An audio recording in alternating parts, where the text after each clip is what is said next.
Así, sí, sí, Perfecto. dale. Sí, Gracias, gracias, te agradezco, gracias. ya. Perdón la interrupción. Sí. Ah, hay que aceptar esto ya.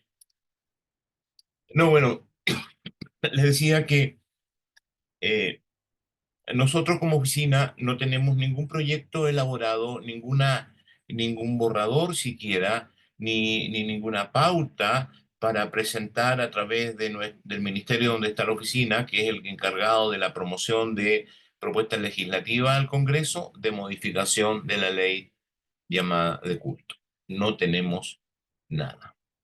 Lo único que tenemos son en un proceso de escucha muy activa de diferentes actores, usuarios de la ley de culto, que son las iglesias y comunidades de fe de otras religiones, el estado de situación y y los requisitos o las necesidades de ciertas modificaciones que solo se harán si hay consenso respecto de ellas. También conversaciones con la Oficina de Registro de Entidades Religiosas, que no está bajo nuestra tutela, sino que está bajo el Ministerio de Justicia, ¿cierto? Pero igual tenemos coordinación y conversación en situaciones eh, que nos competen a ambos.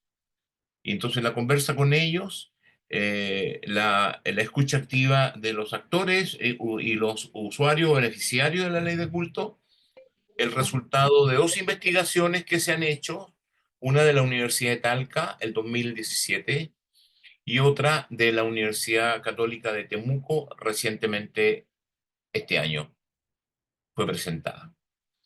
Entonces, todo eso arroja ciertas necesidades, no de reforma, porque reforma suena como agarrarla y cambiarle todo lo que tiene, o cada cosa hasta los artículos, sino que de actualización. Nuestra sugerencia a nuestra jefatura que tiene que llevar las cosas al Congreso, si así fuera, es que se llevara una propuesta de modificación acotada. Es decir, si llegamos a establecer seis, cinco, tres, no sé, elementos esenciales, fundamentales, clave, que todos entendemos que deben perfeccionar o mejorar la ley de culto para velar por el derecho, la libertad y la dignidad de todas las entidades religiosas existentes. ¿Ya? Lo haríamos. Pero como les digo, en estos momentos no hay nada. ¿Qué es lo que hay?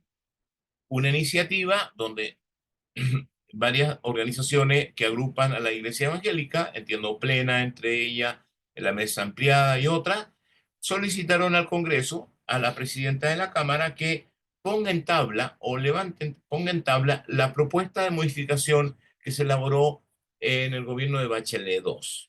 Yo fui parte de la comisión que elaboró esa propuesta y la verdad que siendo yo parte de esa propuesta, les diría que si se agarrara a esa propuesta, que es una reforma muy amplia, igual sin ningún elemento que perjudica a las iglesias, sería enredado. Más bien lo que queremos es que sobre eso o sobre una nueva iniciativa, si es que se logra hacer, porque hay que ver si hay agua para la piscina. El Congreso, lamentablemente, a veces está mirando para el sudeste y uno espera que mire para el norte. Entonces no hay agua para la piscina para una iniciativa como Brasil. Pero entendemos que hay intereses transversales de varios diputados que permitiría que esto pudiese ingresar como modificaciones acotadas. Es decir, del artículo tanto, dígase esto, del artículo 2, modifíquese esto. Bien. Entonces, dicho esto, les voy a plantear los, a ver, ni siquiera las propuestas, sino que como las posibles sugerencias en búsqueda de consenso y de acuerdo desde los beneficiarios a los administradores de la ley para poder hacer. Uno, que se derogue el artículo o se modifique el artículo que da cuenta del plazo de un año para que las entidades religiosas que se registraron ahora como entidad de derecho público eh, puedan traspasarla porque se les cumplió el límite del año. ¿Ya? De eso hay mucho interés. a nivel de equipo de presidencia, incluso porque lo hemos conversado, de que eso avance ahora. Eh, entonces, esa posibilidad del traspaso sin el gravamen del impuesto de donaciones, porque eso les caería si lo hacen ahora, eh, solo se hace por modificación de ley, no se hace por decreto. Un decreto no modifica la ley. Entonces, eso es lo que estamos esperando, que se ingrese una modificación puntual de eso en función de favorecer a muchas entidades religiosas, a muchas iglesias que se quedaron entrampadas y tienen dos cabezas institucionales, la entidad privada y la entidad pública sin fines de lucro. Perdón, al revés, la pública y la privada sin fines de lucro. Ese es uno. Dos, si ustedes como iglesia se van a registrar como entidad religiosa, les van a decir que no, porque la entidad religiosa solo se hace en función de personas fieles que se agrupan a partir de una creencia y quieren entonces tener su marco legal según la ley para eso. Entonces lo que nosotros estamos proponiendo es que se reconozcan, o no estamos proponiendo, es borrador, insisto, no hay ninguna propuesta hasta ahora, que se reconozcan las federaciones. Por ejemplo, si Plena es una federación, bien, federación de todas estas iglesias, ok, se reconoce esa federación. Habrán dos, tres, ojalá no muchas, del mundo evangélico. O sea, habrá una federación musulmana, habrá una federación judía, bueno, que ellos también bien organizados, no necesitan más de una sola, más de la expresión de la comunidad judía, y así otras, ¿ya? Está la Asociación de Diálogo Interreligioso, que agrupa a muchas otras, etcétera. ¿Qué, ¿Cuál es el beneficio de eso? Muy grande, muy grande. Porque a la hora de que el Estado eh, reconoce a las comunidades de fe y quiere establecer alianzas de colaboración, ¿con quién las hace? Con las 5.800 que están registradas en la ley de culto. ¿Cómo, cómo puede haber un marco legal que agrupe y sean ellos, esa federación la que canaliza, entonces, la alianza de colaboración se hace con la federación y la federación encarga de ver proyectos, de ver cómo se genera, etcétera. Eso así funciona en España, ¿ya? Esa es la segunda. Tercero, todas estas cosas se han escuchado y al escucharse, entonces, así podrían articularse. Tercero, el filtro que existe para el registro de entidades religiosas es un arnés de campo, que solo deja fuera grandes piedras, ¿ya? Necesitamos eh, un filtro mayor. ¿Por qué? Porque las investigaciones que les señalé detectaron una cosa en común. Por ejemplo, de las 1.000 entidades religiosas que iban a investigar para entrevistar cómo han usado la ley, si le ha beneficiado o no, encontraron 200. Las otras 800 no existen. Es un terreno eriazo, es una botillería, es una casa donde golpearon. No, aquí nunca había de eso. A lo mejor arrendaron esa casa en un momento y se fueron. O sea, primero, no son espacios de culto.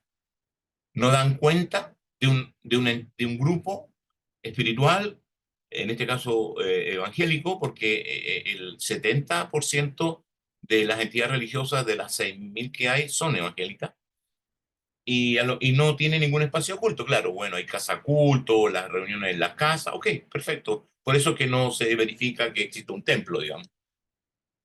Y porque se respeta la orgánica propia que tiene cada entidad religiosa, por eso es que esa ley es neutral, autónoma y el Estado no se mete. Ahora, entonces, ¿qué se ha detectado? Ustedes están preocupados y, y nosotros también de esta entidad religiosa, esta entidad satánica, de culto satánico que quiere estar bajo la ley de culto. Bueno, eso no va a pasar, eso no va a pasar. Hay razones fundamentales para decir que eso no pasa. Es como si un grupo apolítico quiere armar un partido político. La ley le dice, no. O como si los anárquicos se organizaran para hacer un partido político. No puede ser. Ya, eso. Dicho eso, les debo decir que hay un número dentro de las 6.000 que sin llamarse satánica, son bastante satánicas. lavado de dinero, asociación con el terrorismo organizado, y otras situaciones que la PDI ha detectado y que el Estado no puede hacer nada, porque son entidades autónomas, por eso se llaman privadas, porque son autónomas, no dependen de una entidad bajo, como antes el Ministerio de Justicia, y si ustedes se portan mal, les quito la personalidad jurídica. Acá no, no puede ser. Acá solo pueden ser, salvo una situación muy grave, pero ni siquiera puede circular esa entidad religiosa, incluso sin tener fieles, porque se han creado pequeñas pymes muy curiosas bajo el título de entidad religiosa y que son verdaderas consultoras que en realidad no hacen ningún culto, no tienen fieles, pero al amparo de esa entidad religiosa eh, toman otras iniciativas y son consultoras de la iglesia y no son un culto en realidad. Bueno, eso es importante mejorar respecto del filtro. ¿Qué significa? ¿Cómo se podría hacer eso? Una exigencia de abogado patrocinante para, para iniciar el proceso del registro. ¿Por qué se hace esto? Y lo puede ser un abogado que sea conocido a ustedes, no les van a cobrar, puede ser de la corporación jurídica, no les van a cobrar. Porque al tener un abogado patrocinante, el abogado patrocinante no se va a casar, ¿me entiende? Con una entidad religiosa que no existe y que la va a dibujar como entidad religiosa para que.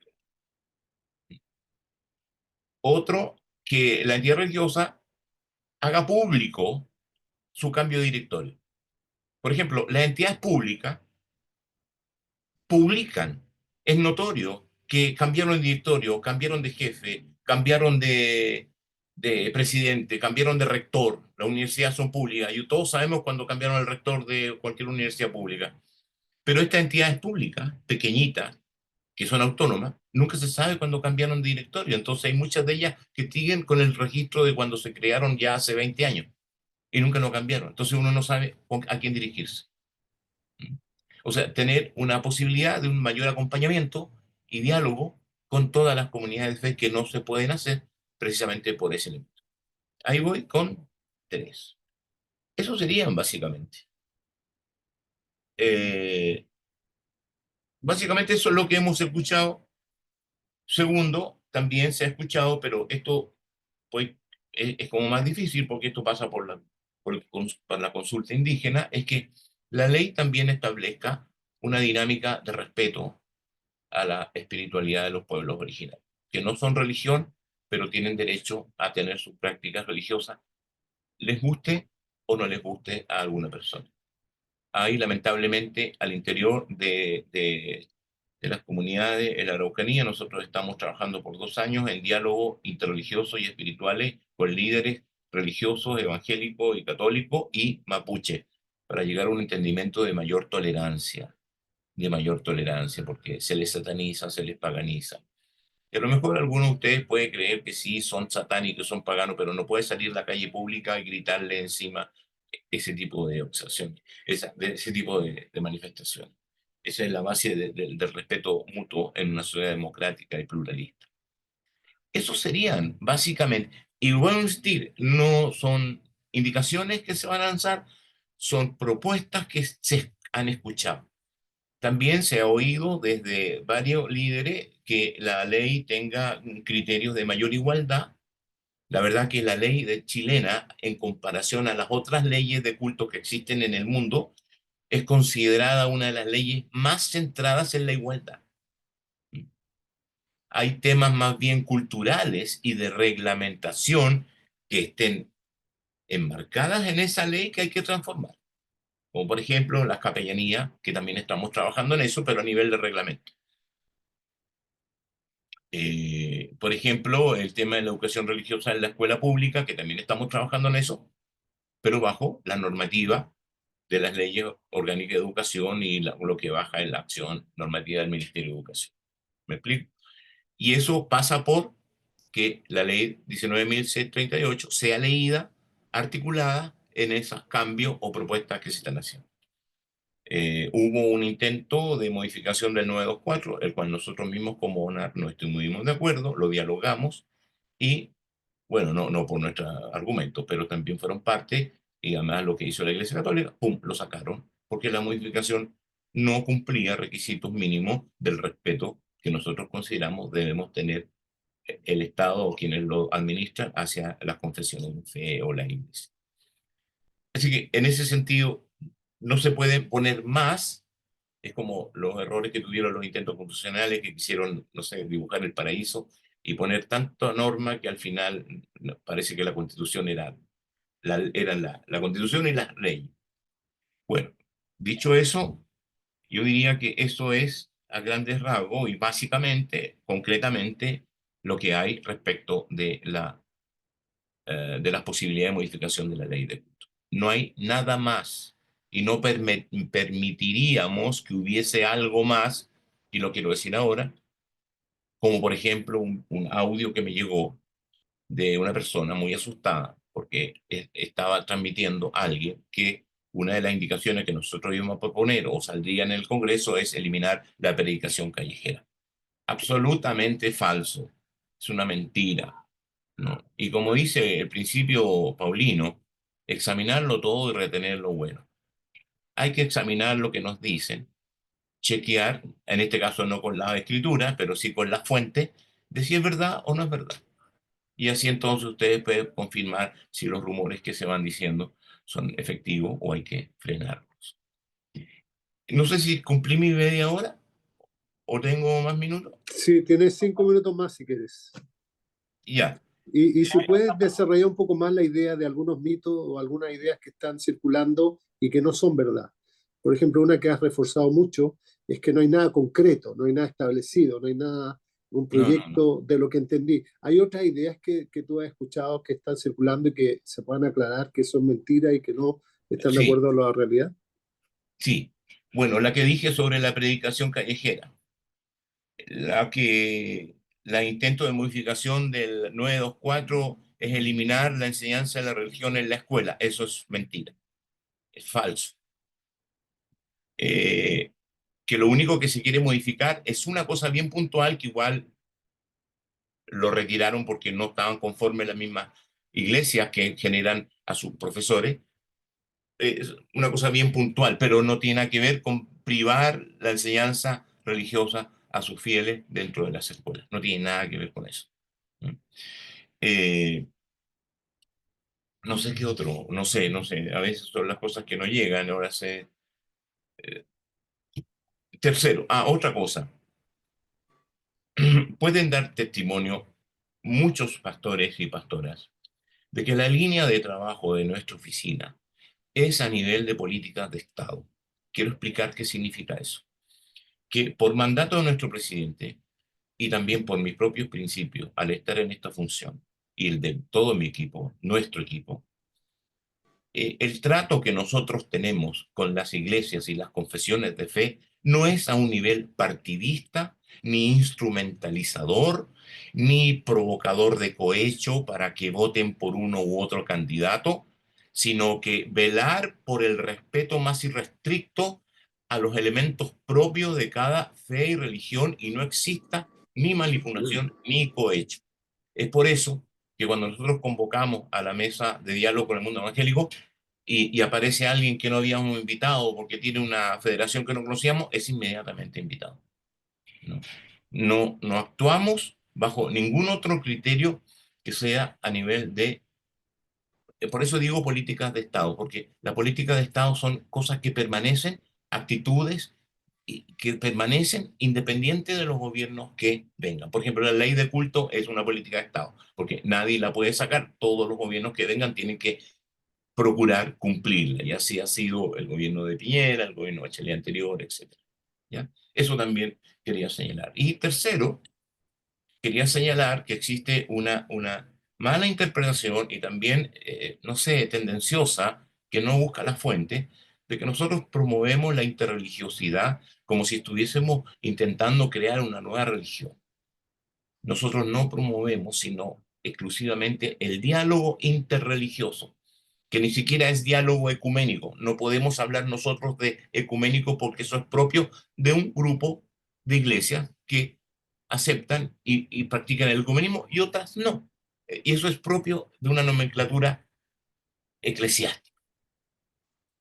para hablar del diálogo en la provocación de que la pluralidad de confesiones se encuentren, hablamos de diálogo interreligioso.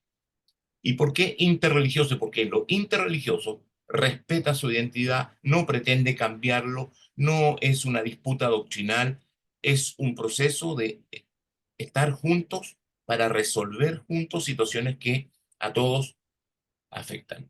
Y solo dar el ejemplo del buen ejemplo que nos ha pasado con nuestro programa, un día les podemos explicar los programas que desarrollamos, es la red interreligiosa de emergencia, que funcionó en la situación crítica de Quilpué del Paraíso, donde pusimos visibilizar toda la maravillosa gestión que hace la Iglesia de Jesucristo de los Santos del Último Día, ADRA de los Adventistas, los consejos de pastores, la comunidad judía, algunos sectores musulmanes, el Ejército de Salvación.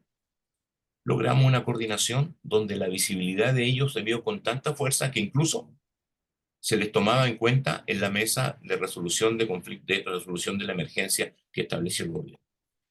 Bueno, así que ninguna intención de eso. Al contrario, procuramos respetar todas las creencias, sin ninguna marginación, todas. Y eso significa que al convocarlas se genera un diálogo y que eso se llama diálogo interreligioso. Eso, eso sería lo que yo he escuchado y que Perfecto. también puede haber otras preguntas y otras dudas y que por favor... Sí, hay varias. eh, Gracias, Omar. Vamos con José Luis y luego quisiera dar la oportunidad a Carol Espinaza para que nos dirijan esta segunda parte de preguntas. Y también vi que algunos escribieron algo en el chat, si nos puede dar un resumen de lo que escribieron, Carol, pero primero escuchamos a José Luis. José Luis. Solamente quiero, gracias Daniel, agradecer a Omar en primer lugar por el tiempo que está dedicando a esta convocatoria, a esta reunión. Y gracias por responder positivamente al llamado que FAPESH ha hecho. La pregunta que tengo, Omar, voy a hacer una sola, aunque tengo varias, pero una sola para dar oportunidad a los demás.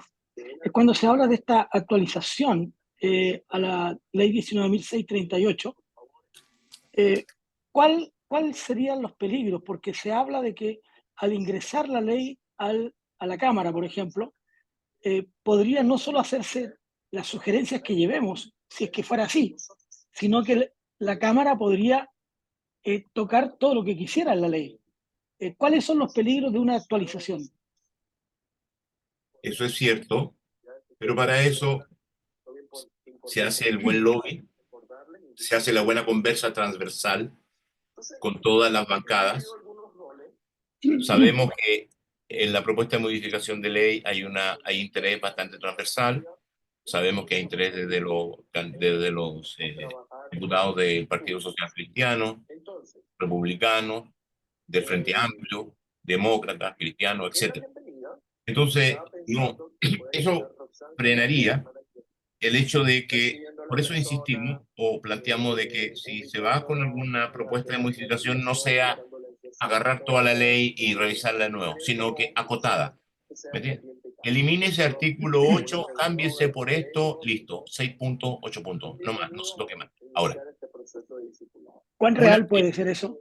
una ley que fue aprobada y existe y el Ejecutivo no tiene intención de solo modificar eso, serán los primeros en defenderla para que no toque ninguna otra cosa. ¿Ya? No puede ser que una ley vaya en función de actualización y perfeccionamiento para que salga trasquilado. No puede ser. Ahí va a haber una oposición, se los aseguro, de todos nosotros, de todo el Ejecutivo, nosotros y de todos los parlamentarios que transversalmente... Ahí la cosa pasa al Congreso y ahí el trabajo de ustedes, el trabajo nuestro, mancomunado, como hemos hecho, por ejemplo, con los seminarios teológicos, que hemos hecho un trabajo maravilloso de unidad para ir avanzando en ese tema, como por ejemplo. Así que ese sería el camino, digamos, ¿no? Perfecto. Gracias, Omar. A Carol, si nos dirige en esta parte, por favor. Gracias, Carol. Y bueno, una de las preguntas tiene que ver con la espiritualidad mapuche. Si ellos van a entrar también para ponerse bajo el alero de la ley de culto. No, ellos no se van a poner bajo el alero de la ley de culto porque ellos no son religión. Ellos son una cosmovisión que da cuenta de una espiritualidad. Solo se está indicando de que el camino del respeto también a las espiritualidades que tienen sus agrupaciones, pero ellos no lo van a hacer. Ahora, si quisieran hacerlo, porque tienen una agrupación que quieren ellos hacerlo, lo podrían hacer, Y ¿no? la otra pregunta respecto al Esto, mismo tema es si se les va a poder evangelizar o la ley va a impedir que se les evangelice a ellos.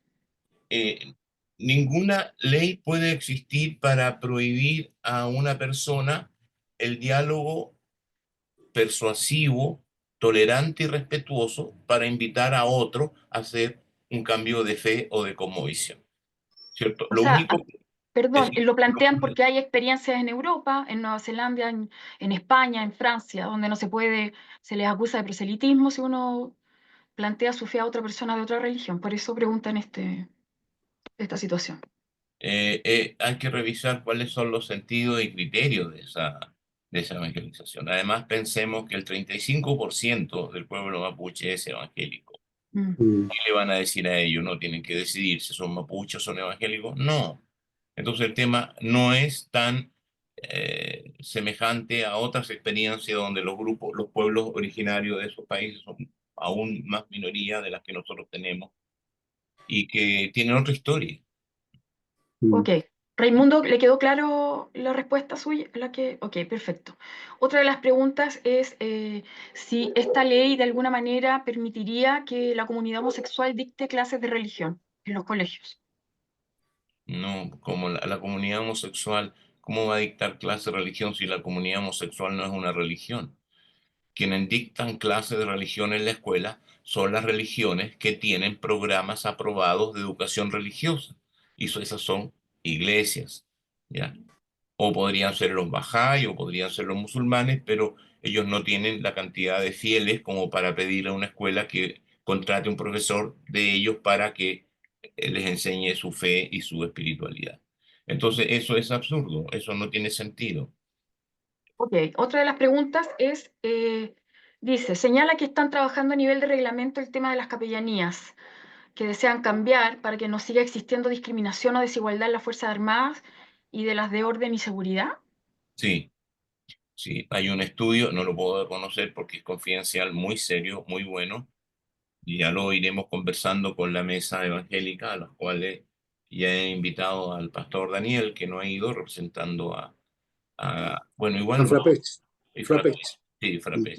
Y también, bueno, va pastor Curel permanentemente. Eh, entonces, ¿cuál es el tema? El tema es, efectivamente, emparejar un poco la cancha, en que no existan tanta discriminación en términos salariales, en términos de seguro. Los capellanes no tienen ningún seguro, los capellanes no tienen ningún donativo. Mm. Es decir, la verdad, y si uno los compara con el sector de los capellanes católicos, la diferencia es de una disparidad impresionante. En eso se está trabajando. Ahora, se depende mucho del presupuesto nacional, porque son erarios que hay que sacar de alguna parte para que eso sea, pero hay interés y preocupación en función de que eso sea un poquito más equitativo. Ok, otra pregunta de Gloria Villagrán dice que hay municipalidades que han decretado ordenanzas que no permiten altos volúmenes, no solo en los templos, sino en los espacios públicos. Si es posible que una modificación a la ley pueda proteger en ese sentido las reuniones de los hermanos. Ya, ninguna ley del Estado puede colisionar con otra, ¿ya? Sobre todo si son leyes que garantizan el ambiente, la seguridad, la paz y el confort de todos los vecinos. El tema de la regulación de los decibeles precisamente pasa por el nivel de decibeles que es permitido emitir sonidos, ¿no?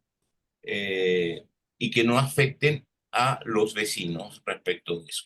Si ustedes piden, o sea, toda entidad religiosa tiene derecho a estar en una plaza pública y hacer sus actos si así lo quiere. Ahora, no es llegar a instalarse, igual hay que pedir permiso municipal. Avisar a Carabinero, tener el permiso municipal, y ahí se indican las normativas de que obviamente pueden tener música, pueden tener predicación, porque tienen permiso municipal para poder hacerlo. Eso es un tema de ordenanza municipal, Mm. no de discriminación. Y el tema del nivel de los decibeles también es ordenanza municipal, el cuidado del reclamo de los vecinos y no discriminación respecto de cantar o no cantar. Ok, otro de los comentarios es que cualquier ley que se discute y que el gobierno vea que no es lo adecuado, se puede hacer un veto presidencial. ¿Es así? Lo vuelvo a Sí, leer. Dice, cualquier ley que se discute y que el gobierno vea que no es lo adecuado, se hace un veto presidencial también. ese es uno de los caminos. Otro camino es lo que se llama, y usted ya debe conocer, que es el Tribunal Constitucional. Si hay una ley que nos parece que, por ejemplo, pasó ahora en el Congreso en el tema presupuestario, ya saquemos la plata de educación, pero eso es inconstitucional porque hay una ley orgánica que no puede dejar de ser financiada, entonces eso finalmente no sucede. Sí, eso sucede efectivamente. Ok, la otra pregunta es si las municipalidades están obligadas a tener una oficina de asuntos religiosos y si la ley de alguna manera regularía eso. No, no están obligadas. Las municipalidades se rigen por la ley de municipalidades. Son autónomas, son casi feudos. Son autónomas. Entonces, se rigen por esa norma y son ellos los que con el Consejo Municipal deciden bajo decreto municipal crear una oficina de asuntos religiosos.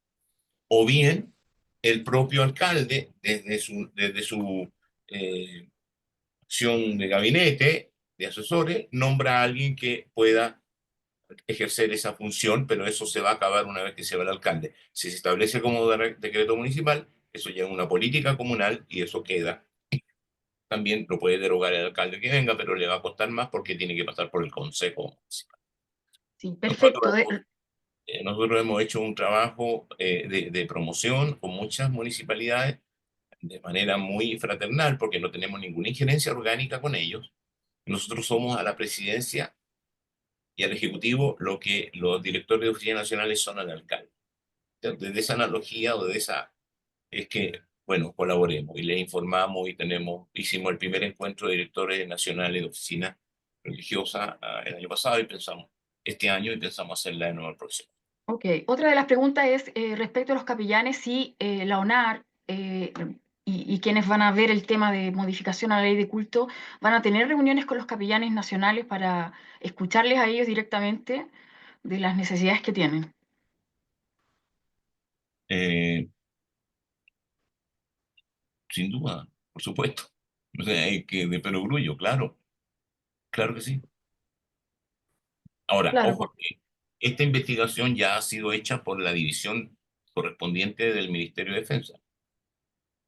Y esto va a seguir en función de volver a escuchar, y el Ministerio de Defensa entiendo que ha escuchado a más de un capellán respecto de la situación que viven y en la que están. claro. La mayoría de las preocupaciones es que se desconoce justamente el proyecto o las modificaciones que se quieren hacer. Usted mismo lo dijo que no hay nada, ¿cierto? Todavía como definido, que hay un proyecto que al parecer, por lo que le escuché, mesa ampliada y plena solicitaron esta modificación a la ley de culto y como de base estaría la reforma o la propuesta de la expresidenta Michelle Bachelet. ¿Es así para poder corroborar esa información? Lo que pasa que si ya hay una propuesta de modificación de la ley ingresada al Congreso y está ahí en el congelador, digamos, es más fácil ponerla sobre tabla y sobre ella proponer modificaciones.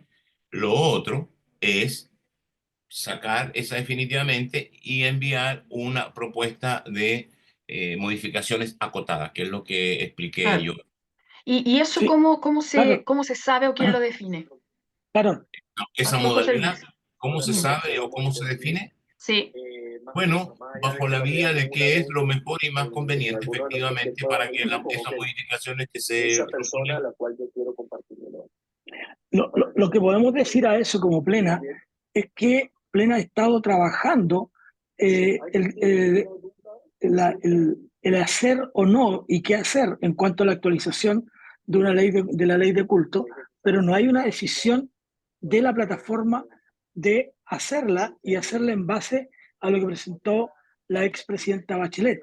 Ahora, ese es uno de los materiales, pero incluso hemos escuchado que andan por ahí ocho o nueve, nueve más, pero, pero el que se presentó oficialmente, el de la expresidenta Bachelet, ese es el que se presentó oficialmente.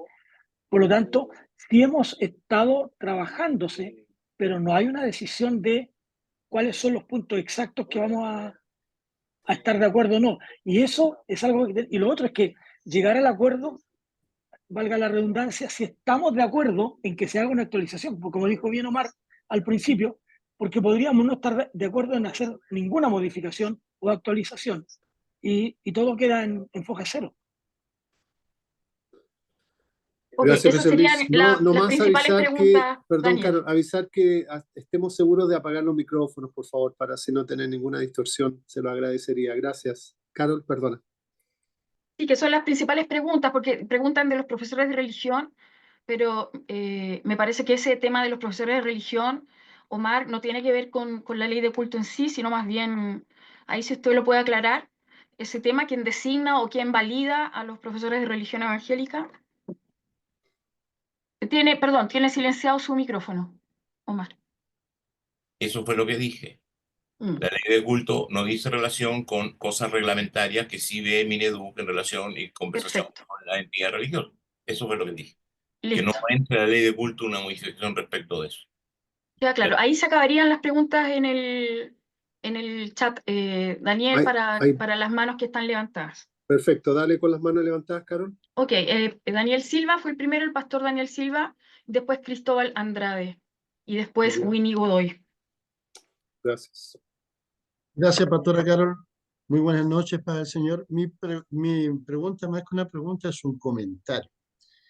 Aparentemente todo es hipotético, no hay nada concreto, entonces creo que en situaciones de especulación, de qué van a hacer, qué pueden modificar, creo que se debe andar con mucha sutileza y con mucha tranquilidad, porque no sea que nosotros mismos catapultemos modificaciones que no estaban concebidas para tal, y con todo esto, estos temas de que puede ser, no puede ser, eh, hagamos o provoquemos un cambio a lo que ya está escrito, a lo que ya está hecho como ley. Entonces, me preocupa el estar con tanta aprensión. A lo mejor no hay nada y nosotros vamos a solicitar modificaciones de esto, de aquello, y sobre una base que es absolutamente hipotética.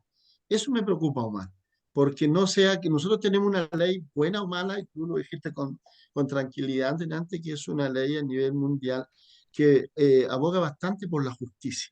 La igualdad. Sí. Exactamente. Así que me preocupa eso, la tanta preocupación y que nosotros mismos no hayamos a mandar misiles cuando no ha habido ninguna guerra. Eso. Sí, bueno, esa aprehensión, claro que es una preocupación, pero vuelvo a insistir, hay elementos que deben ser conversados. El jueves nos volvemos a juntar. Esperamos que quienes van les transmitan a todos ustedes las conversas que tenemos ahí para volver a observar, incluso ver si podemos hacer un diálogo participativo, una consulta participativa en función de escuchar y consensuar. Y si no la hay, la dejamos tal como está. Ahora, que necesita ser cambiado en alguno de los puntos que yo le señalé al comienzo, claro, y eso no afecta a nadie, al contrario. Las propuestas de modificación de la ley tienen que ver con, con garantizar de que las existentes o las reales y auténticas sigan siendo beneficiarias y respetadas en su identidad y dignidad como ha hecho hasta ahora la ley 19.630. Eso es una garantía, tanto así que, le insisto, nadie va a permitir que si metemos la ley la propuesta de Bachelet, claro, es como bastante Mm. modifica muchas cosas, pero ni siquiera tantas cosas, pero cambian los artículos porque se modifican. Entonces, eso como que puede dar hambre a, ya, pero cambiemos todo otro también. Por eso, sobre esa puede hacerse una no modificación acotada. Punto uno, ta. Si es que hay consenso, otra vez, si es que hay consenso. Y si es que hay agua para la piscina, porque esto depende del Congreso a la Mm. hora de enviarlo, ¿no? Ok, Muchísimas gracias. vamos a darle la palabra a Cristóbal Andrade, perdón. Saludos, saludos Omar, un gusto de verte nuevamente. Caleb también que lo estoy viendo por ahí. Y bueno, tú hablabas del punto 2 que anoté sobre reconocer las federaciones, cosa que hay varias en entidades evangélicas que tienen federaciones y este tema de las colaboraciones ¿en qué se haría, por ejemplo, no sé, yo me imagino en el ámbito de clase de religión, no sé, en participar en temas de prevención de riesgo de desastre, como se vio en Quilpué, porque nosotros somos de Quilpué, nosotros somos incluso de Pompeya, donde estuvimos a 2 cuadras más o menos que pasó el fuego, y vimos el trabajo que se hizo de Ejército de Salvación, de las otras entidades adventistas, que fue muy bueno y fue muy beneficioso. Yo creo que sería bueno también que pudieran enfocarlo en ese tema y que también en las regiones muchas veces se hace este tema de la política del COSOF, que sería bueno también que estas entidades y federaciones que se pudieran reconocer pudieran participar en esas decisiones porque son decisiones importantes ¿Cuál en es el su ámbito pregunta, Cristóbal? Porque hay varias manos más. de va más enfocada en eso, en qué se imaginan en ese tema de las colaboraciones de las federaciones que quieren reconocer en la ley. Encontré muy buena la idea y le estoy dando como unas ideas también a Omar para que tal vez se puedan orientar un poquito más en ese aspecto. Más que Ok, nada, gracias. como una sugerencia, sí, Gracias, Sí. gracias. Por allá va, digamos, sí. perfecto. Vamos a ir con Winnie Godoy. Muchas gracias, buenas tardes a todos. Darle las gracias también a don Omar por estar dispuesto a escucharnos y también, como lo dijo últimamente, estar dispuesto a que si no hay consenso no se avance en este tema. Bueno, yo del área más jurídica quería opinar también a lo que nos comentaba don Omar. Él nos hablaba de una reforma acotada, entre comillas, ¿cierto? Para no tocar otros puntos de la ley, para no poner en riesgo otro punto de la ley, pero la verdad es que el proceso de formación de una ley surge por dos áreas, solamente que es un mensaje que lo propone, ¿cierto?, el presidente o por una moción que a través de los parlamentarios. Sea una u otra, al llegar dentro del Parlamento ya el gobierno no tiene injerencia en ello. Entonces, claramente, al haber muy buenas intenciones, lo que nos ha transmitido don Omar, las buenas intenciones que tienen para mejorar, una vez adentro, aunque haya muy buenas intenciones, claramente hay un riesgo, porque ya no depende, como decían ahí, del presidente, porque es verdad, hay veto presidencial, pero por 3/4 de votación, 2/3, perdón, por 2/3, ellos pueden insistir y aprobar la ley. Hablan también del Tribunal Constitucional que lo podría parar, pero no es así, porque tenemos una ley que aprobó aborto en 3 causales, siendo que la Constitución dice que la Constitución asegura la vida del que está por nacer. Es decir, que no son resguardos suficientes para decir o para quizás poner paño frío para decir no estemos preocupados, porque entiendo que estos puntos que nos presentó don Omar, hay algunos buenos, otros que no considero muy buenos. Por ejemplo, exigir patrocinio de un abogado, siendo que un abogado, yo trabajo en el área jurídica, y patrocinio de un abogado, el servicio de un abogado cuesta dinero. Hay personas que no son abogadas y ya cobran 600.000 pesos. Un abogado Sí. cobra mucho más muchas veces. Usted decía, podemos recurrir a nuestros amigos. No todos los pastores tienen amigos abogados. Usted decía, podemos recurrir a la Corporación de Asistencia Judicial. Conozco cómo es la práctica en la Corporación de Winnie, Asistencia con el fin Judicial. de avanzar con las otras manos, su pregunta así directa. Sí, con respecto al peligro, creo que no queda claro que nos pueda mencionar, porque es verdad que el Tribunal Constitucional no podría y el Congreso podría insistirlo. Y también esta exigencia de abogado patrocinante, me parece que nos pueda ahí un poquito comentar, porque hay iglesias del campo que no Mm, tienen ese mm, dinero y que nos puedan recomendar un poquito, porque la Corporación de Asistencia Judicial es como de ir al mm. consultorio que hay largas filas. Entonces Ok, no es acceso a todos. Ahí me preocupa. queda claro. Omar, Mm. ahí le damos la palabra. Bueno, estas son ideas que si prosperan tienen que articularse en términos de que sean plausibles en una narrativa legal, legislativa. El tema del patrocinio tiene que ver con que incluso se han detectado verdaderas pymes, como pseudo pymes, que le ofrecen a estos grupos de iglesias un bosquejo, así como existía antes, existen los estatutos de fundaciones. Mire, esto, vístase de esto, cambien el nombre y listo, constituido. y así se constituyen sin tener la más mínima visibilidad, sin tener claro que efectivamente tienen cierto impacto, aunque sea mínimo en el barrio, en la plaza, en la vecindad, que efectivamente tengan el mínimo de visibilidad. Porque yo le Sí. digo lo siguiente, ¿qué pasa? Mire, su iglesia de 100 años, 50, un cisma, dos, tres familias, pum, se van con un líder espiritual y se hace pastor y en la esquina crean la iglesia. En 3 meses son entidades religiosas del mismo peso jurídico que son la iglesia seria, con influencia, con arraigo, con visibilidad. ¿No les parece que la cosa no está muy bien diseñada en ese sentido? O Estimado, digámoslo en otro ejemplo. respecto con ese ejemplo, podríamos atropellar con ese ejemplo a las iglesias que tienen miembros de 5, de 10 miembros y que son iglesias de campo, iglesias de población, que no No, todas son macro iglesias. Y por querer resolver ese problema, podemos perjudicar a las iglesias que son más pequeñas. Y ojo, que tienen una fe, y yo, bueno, considero y también creo y tengo la seguridad que usted también respeta esa fe, ¿cierto? Y concordamos con eso de que cada persona Ok, tiene el derecho de profesar su fe y ahí sí, puede hacer una iglesia de 5 miembros y ya tenemos que protegerla como Estado. ok. Se entiende igual, se entiende la posición de Winnie, se entiende también la explicación de Omar Cortés. No, es que Vamos es a ir una con, falta de respeto lo que dijo el caballero. vamos a ir con Rodolfo Torres, por favor, con la pregunta. Ya, buenas noches, estimado hermano Omar. Lo siguiente, yo sé que la pregunta que le voy a hacer no tiene relación con la ley de culto, pero sí con un tema que tiene relación con la ONAR, que tiene que ver con las clases de religión evangélica en las escuelas. El decreto que habilita a las personas para hacer clase de religión vence ahora el próximo 28 de marzo del 2025. Entonces, pedir a través de usted que pueda llegar al Ministerio de Educación para que lo pueda extender unos 3 años ya más. salió, Gracias. ya está, ya salió esta Ah, qué semana, bueno. ya está Muchas listo. gracias. Muchas gracias. Perfecto. Gracias. Ahora vamos a ir con David Payán, por favor.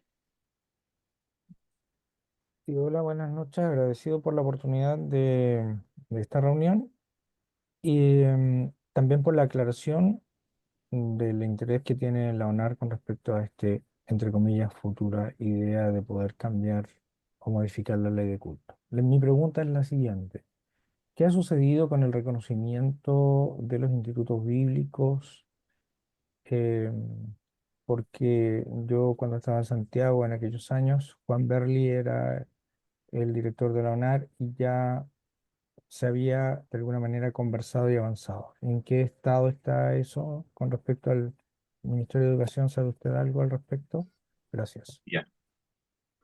Se creó una mesa de seminario y todos los seminarios estuvieron unidos, trabajando muy bien. Contrataron una abogada especialista en normalización educacional. Ella fue su representante legal para, junto con nosotros, elaborar una propuesta de modificación de la Ley de Educación General Superior, Educación Superior, para que se articulara en una nueva letra, además de Gendarmería, que fue incorporada como una institución reconocida por el Estado, los seminarios teológicos bajo los mismos criterios que existe para toda entidad respecto de calidad, ¿no? Eso es universal. Eso lo hicimos, eso lo elaboraron, ese relato está listo, pero nos topamos con que la comisión acreditadora, que es autónoma, dijo que no era necesario llevar eso a una modificación de la ley de educación, educación superior, que perfectamente podía existir el mecanismo de que se creara como una suerte de monofacultad. Eso nos causó extrañeza y sorpresa, porque el que nos dijeran eso significa que entonces pues, se puede formar una entidad cumpliendo con todos los requisitos única y estrictamente en función de tener una facultad de teología. Al parecer dijeron que sí.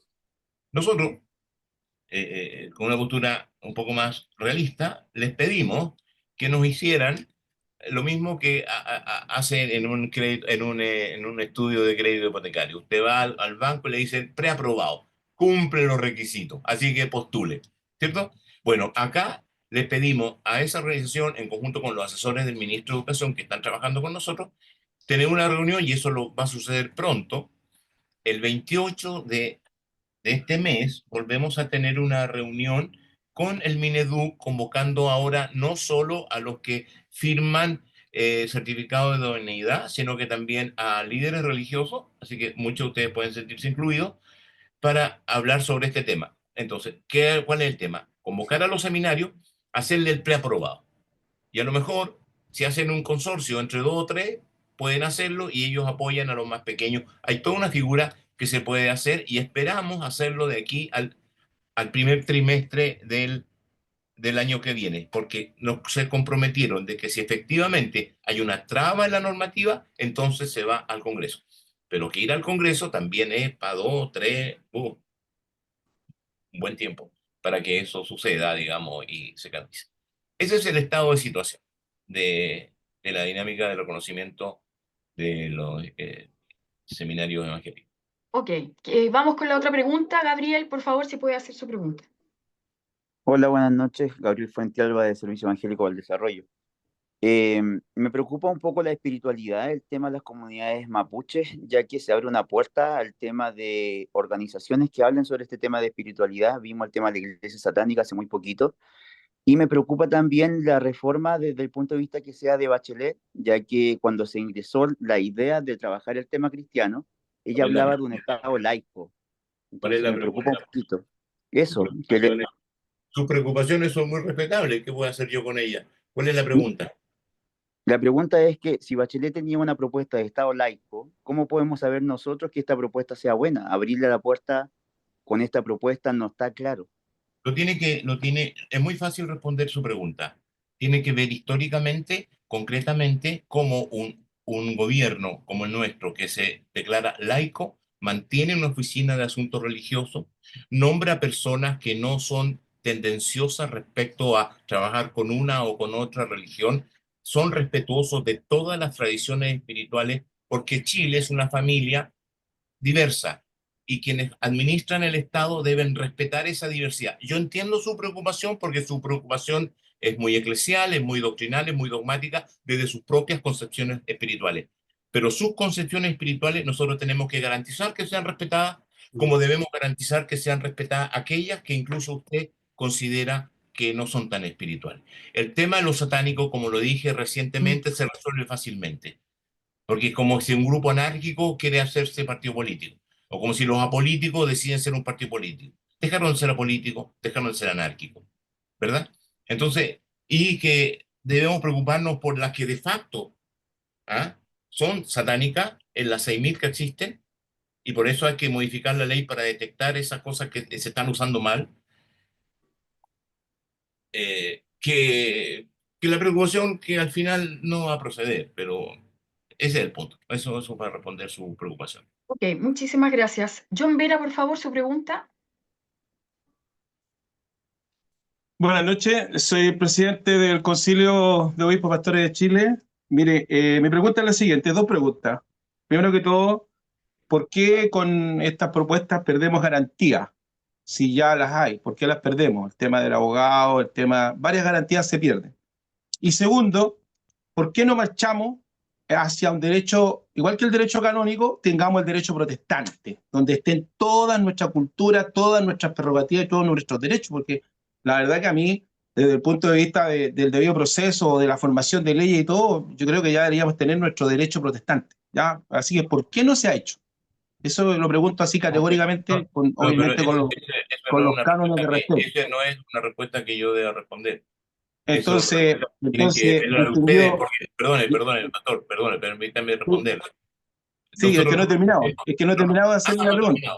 Claro, por favor. O sea, por favor. Mire, hay un error de forma y de fondo con respecto a lo que usted ha planteado. Porque con lo que ha planteado, con lo que alcancé a escuchar, ya estamos perdiendo garantía. O sea, mejor que no se haga la propuesta esta. Segundo, nosotros tenemos que, ¿por qué no avanzamos a un derecho protestante? Que tengamos el derecho, igual que el derecho canónico, mire, acá, nosotros tengamos también nuestros derechos. Así evitamos que se nos coaccione, porque yo estoy viendo que se nos están vulnerando algunos O derechos. sea, Muchas gracias. la pregunta suya es si se pierden ¿Por las qué perdemos garantías con garantías este con esta proyecto de propuesta? ley. Eso ¿Por qué sería perdemos en garantía base. con esta propuesta? ¿Y por qué no avanzamos al derecho canónico? O sea, A al ver, derecho protector. primero, obispo, pastor, no hay ninguna propuesta. He dicho desde el comienzo y lo vuelvo a reiterar. Estoy transparentando aquellas cosas que escuchamos y articulamos como elementos consensuales. Si no lo son, no van. Punto uno. Segundo, ninguna de ellas están en función de menoscabar o bajar o disminuir las garantías que ya les da la ley. Eso es contraproducente. Eso el Ejecutivo nunca lo va a permitir, sea del color que sea. ¿Ya? Ahora, ese es un tema del Congreso, claro, pero bueno, ahí tendrán que estar alineados todos los congresistas evangélicos, no evangélicos interesados en velar por esta buena ley que nosotros tenemos, cuyas modificaciones, ahora habla de un derecho canónico, disculpe, pero eso es propio de las iglesias. Nosotros, el Estado no se mete en el derecho canónico de la Iglesia Católica, menos en los cánones que cada iglesia evangélica tiene. Cada iglesia evangélica, cuando se registra, presenta sus cánones y esos cánones son observados simplemente en función de que no atentan contra la dignidad de las personas y las buenas costumbres. Ok, Carol, muchísimas llegó con gracias. Luis, terminamos, yo Sí, creo. Luis es la última pregunta, Pastor. Gracias, Carol. Buenas Luis. noches. Buenas noches. Quisiera hacer la pregunta desde la ignorancia. 3 preguntas. La primera, ¿la piscina tiene agua desde el punto de vista de usted? La segunda, ¿la ley de culto protege hoy día una problemática que se ha estado dando y que ha sido contingencia en estos días, que es que padres están perdiendo el derecho a partir de sus creencias, ¿cierto? Respecto de este tratamiento experimental o tratamientos experimentales, me refiero al programa de acompañamiento de la identidad de género, que el mismo Congreso definió como tratamientos experimentales. Y ahí hemos sabido de que padres que están en oposición a ese tratamiento, a esa política de Estado, han perdido la patria potestad de sus hijos. Y en ese sentido, entonces, la pregunta es, ¿este diálogo interreligioso tuvo opinión respecto de esto? ¿Los diálogos, las distintas creencias estaban de acuerdo o en contra de esto? Y si eso lo hicieron público, lo manifestaron al Parlamento para oponerse o porque están a favor o están en contra de esta violación y vulneración de nuestras creencias, y por eso la pregunta ahí, ¿la ley de culto protege ese tema? A ver, su pregunta apunta hacia varios focos,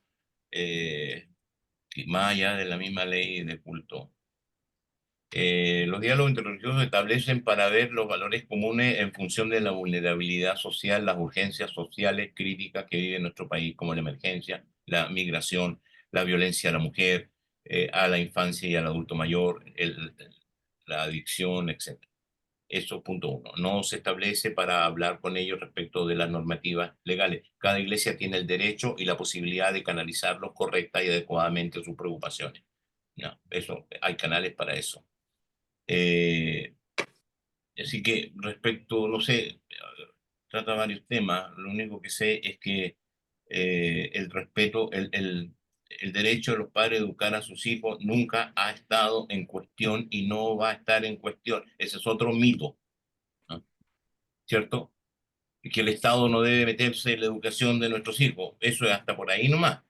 Porque si un padre le pega a un hijo, ¿el Estado se mete o no se mete? Si un padre abusa de sus hijos porque su creencia dice que puedo abusar de mis hijas, ¿se mete o no se mete el Estado? Entonces, si no se mete, ¿por qué no se mete? Y si se mete, bueno. Entonces, ahora, nunca se va a meter en la normativa que afecta a los valores y principios de cada familia si estos no atentan contra la dignidad de los niños, de sus propios niños, ni de las personas, etcétera. Así que, entonces, yo quiero invitarle a desideologizar las preocupaciones, sinceramente. Perdón, A pero trabajar. ¿puedo hacer alguna contrapregunta en eso? Pero permítame terminar, por favor.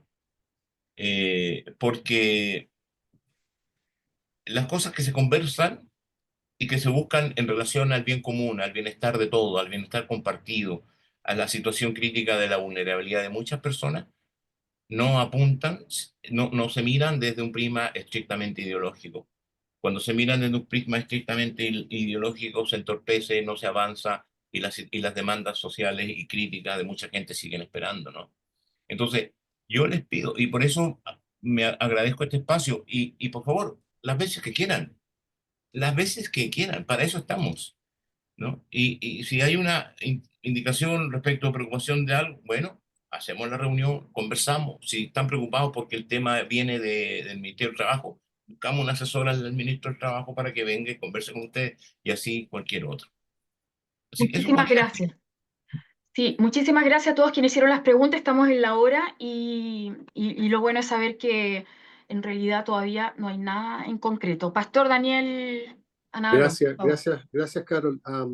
Yo quisiera primero agradecer a todo el grupo. Es un grupo bastante grande, es un desafío, pero justamente lo que queremos como Frapech es promover la conversación dentro de un ambiente de respeto. Yo puedo estar de acuerdo o no de acuerdo con lo que Omar ha dicho o parte, pero lo hacemos en un contexto de respeto, lo hacemos en un contexto donde podemos expresar nuestras opiniones, nuestras ideas, y yo sé, yo lamento, porque los tiempos son cortos, breves, entonces hay mucho más desarrollo, pero a lo menos nos vamos con algunas cosas claras, y agradezco eso, agradezco el respeto, agradezco que mantengamos este ambiente. A veces lo personal, y esto es mi opinión muy personal, muchas veces nosotros los evangélicos somos poco tolerantes y estamos hablando de tolerancia. Pero agradecemos al grupo en general y finalmente también agradecer a Omar. Omar, muchas gracias por tu tiempo. Es tarde, hablando con Omar Cortés, le dije, mira, la única posibilidad que tener con los pastores, obispos y pastoras es la noche tarde o durante el día estamos con actividades, y él accedió muy bien para poder estar ocupando parte de su horario de descanso para estar con nosotros. Así que palabras finales, Omar, que tenga, y luego le voy a pedir a Jairo, si está por ahí, que nos despida en oración, por favor. Y Omar, algunas palabras solo, finales. si antes Sí. de que Omar despida, preguntarle qué sigue ahora, digamos. ¿Hay alguna próxima reunión para también saber cómo esto se supone que va a avanzar?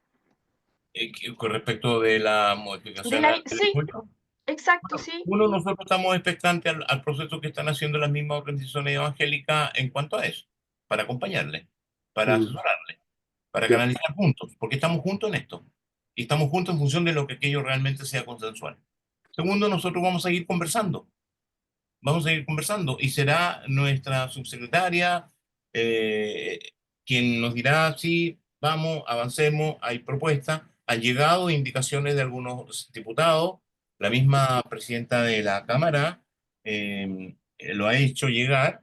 Entonces es un proceso que va a iniciarse y si avanza van a haber consultas, van a haber invitaciones a expertos, invitaciones a personas especialistas de los diferentes sectores evangélicos o de otras religiones para que den su opinión, etc. Eso se irá dando, digamos. Ese sería el paso que esperamos poder seguir. Perfecto. Omar, ¿algunas palabras finales que tengas antes de orar?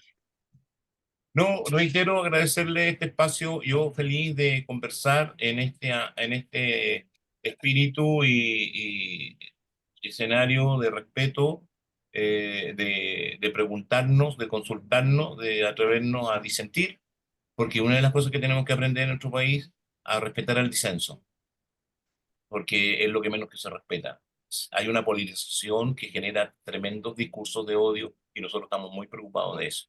Entonces yo creo que aquí nos encontramos la diversidad de perspectivas, tanto religiosas como de quienes actuamos desde el Estado para mantener unas buenas relaciones del gobierno con ustedes, en términos de diálogo, de honestidad, de respeto, tolerancia, etc. Y eso ojalá lo podamos transmitir incluso al Congreso, que hace harta falta le hace.